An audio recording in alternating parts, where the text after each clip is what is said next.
Brought to you by KR Mangalam University.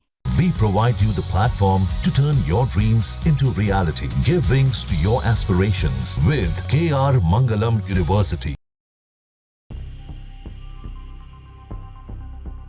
Supreme court में कुछ ऐसा वाकया हुआ जिसकी चर्चा सोशल मीडिया पर खूब हो रही है। सबसे पहले आपको बताते हैं कि सुप्रीम कोर्ट के जज जस्टिस अभय एस ओका शुक्रवार को रिटायर हुए और उनका आखिरी वर्किंग डे रहा, लेकिन इससे ठीक पहले जस्टिस ओका की मां का निधन हो गया। जस्टिस ओका ने हाल ही में एडवोकेट्स आने वाले रिकॉर्ड एसोसिएशन की ओर से आयोजित विदाई समारोह में मां का जिक्र किया था। उन्होंने ये कहा था कि रिटायरमेंट के बाद मां के साथ वक्त बिताऊंगा, लेकिन अब ऐसा हो नहीं पाया। जस्टिस ओका ने एक बड़ी मिसाल भी पेश की। वे मां के निधन के कुछ ही घंटे बाद काम पर लौट आए। जस्टिस ओका रिटायरमेंट के दिन ही एक दिन में 11 फैसले सुनाए, लेकिन कुछ वाकया हुआ। वरिष्ठ वकील हैं अभिषेक मनु सिंह भी रिटायरमेंट के दिन न्यायमूर्ति एस ओका को विदाई देते हुए भाषण दिए और इसी से समापन किया। सॉलिसिटर जनरल तुषार मेहता ने कहा कि माननीय न्यायाधीश ने आज एक और अद्भुत काम किया। बिना पैसे लिए डॉक्टर सिंघवी से बात करवाई और वह ऐसा बहुत कम करते हैं। सीजीआई बीआर गवाई हंसते हुए बोले, नहीं, वह हर समारोह में मौजूद होते हैं और विदाई समारोह में। सिंघवी बोले कि हर बार जब वह मेरा विरोध करते हैं तो वह फिर से विवादास्पद बयान दे रहे हैं। अब बीआर गवाई फिर बोले कि बेहतर होगा कि आप एसजी इसे वापस ले लीजिए, सॉलिसिटर जनरल। इस बीच में ओका बोले कि डॉक्टर सिंघवी, आपके और एसजी के बीच में यह मामला हमेशा चलता रहेगा, बहसबाजी, मानना और ना मानना।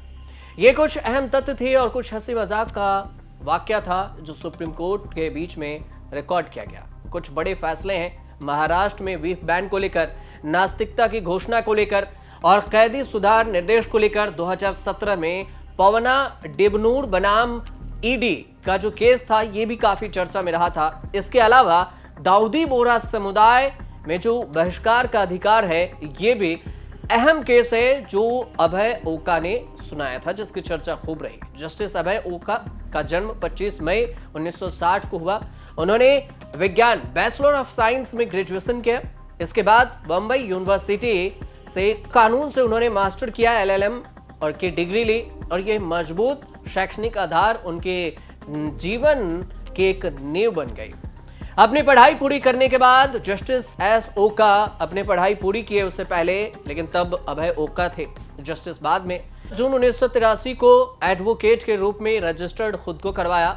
थाने जिला न्यायालय मतलब थाने के डिस्ट्रिक्ट कोर्ट में अपने पिता श्रीनिवासन डब्ल्यू ओक के साथ काम करना शुरू किया और वह स्वयं एक प्रतिष्ठित वकील भी थे। इसके बाद 1985 से 1986 में बॉम्बे हाई कोर्ट में उन्होंने जो पूर्व न्यायाधीश और पूर्व लोकायुक्त वीपी टिपनिस के चैम्बर में काम करना शुरू किया। इसके बाद यहां उन्होंने सिविल, संवैधानिक, जो कॉन्स्टिट्यूशनल और सेवा मामलों में सर्विस मैटर्स के साथ साथ जनहित याचिकाएं, जो पब्लिक इंटरेस्ट की याचिकाएं लगाई जाती है, उस पर उन्होंने काम करना शुरू किया, जिसे आप शॉर्ट में PIL कहते हैं, जो कि आगे चलकर उनके न्यायिक दृष्टिकोण के दिशा तय करने वाला था। शायद उस वक्त जस्टिस ओका को यह बात पता भी ना हो। 1980 और 1990 के दशक में ओका ने बंबई हाई कोर्ट में एक अनुशासित और सैद्धांतिक वकील के रूप में पहचान बनाई। लगभग 20 साल तक सफलता से वकालत करने के बाद उन्हें 29 अगस्त 2003 को बंबई हाई कोर्ट में अतिरिक्त न्यायाधीश एडिशनल जज के रूप में नियुक्त किया गया।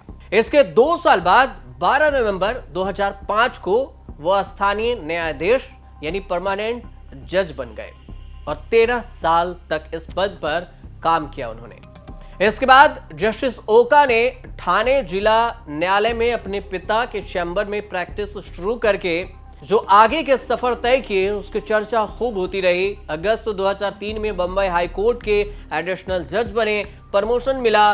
फिर 2005 में भी देखें तो वो परमानेंट जज बनाए गए।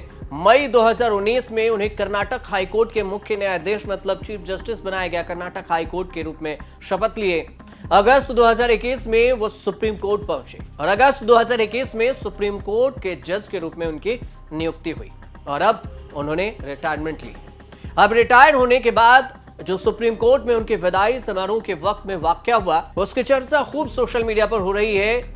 देखिए, दो क्षण था। एक तो मां की डेथ हो गई, कुछ दिन पहले ही उन्होंने ये बयान दिया कि हम रिटायरमेंट के बाद मां के साथ समय बिताएंगे, और रिटायरमेंट से पहले उनकी मां की डेथ हो जाती है। सबसे खास कहिए ये एक मिसाल पेश की उन्होंने कि उधर मां को अंतिम विदाई देकर उसी दिन काम पर लौट आए, और इस बात की सूचना जब उनकी मां की डेथ हुई तो सीजीआई को दिए, तुरंत गए, फिर कुछ ही घंटों में अपने काम पर लौट आए, और वर्किंग डे के दिन उन्होंने एक दिन में 11 फैसले सुनाए, 11 केस। उसके बाद विदाई समारोह का जो वहां पर वाद विवाद है, हंसी मजाक है, उसकी चर्चा सोशल मीडिया पर खूब हो रही है। और इसी की जानकारी हमने आपको दी कि अभय ओका रिटायरमेंट हो गए हैं, और इस दौरान जो वाकया हुआ उसकी चर्चा हो रही है। उम्मीद करते हैं कि आपको ये रिपोर्ट अच्छी लगी हो, और लगी हो तो हमारे चैनल से जुड़िए, सब्सक्राइब कीजिए, शेयर कीजिए, कमेंट कीजिए और देखते रहिए न्यूज़ तक।